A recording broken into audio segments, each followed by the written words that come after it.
মনে রাখবেন, রমজানকে যে কদর করে না, রমজানেও যে গুনাহ করে, রমজানেও যে জাহান্নাম থেকে বাঁচার চেষ্টা করে না, রমজানেও যে জান্নাতের আমল করার চেষ্টা করে না,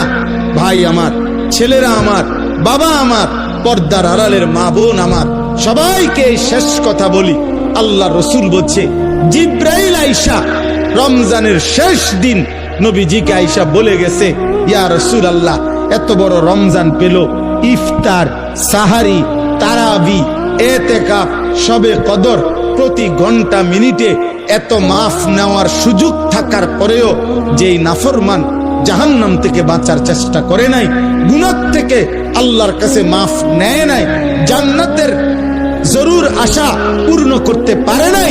আমল করতে পারে নাই, খোদার কসম নবীজি বলছে,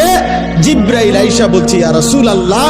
এমন নাফরমানের উপরে আল্লাহর লানত, আল্লাহর লানত, লানত, লানত। নবী বলছে আমিন, আমিন। মানে নবী বলছে, হ জিব্রাইল, আমিও বললাম আল্লাহ, এমন লানত আপনি কবুল করেন এই নাফরমান উম্মতের উপরে, আমি নবীরও লানত।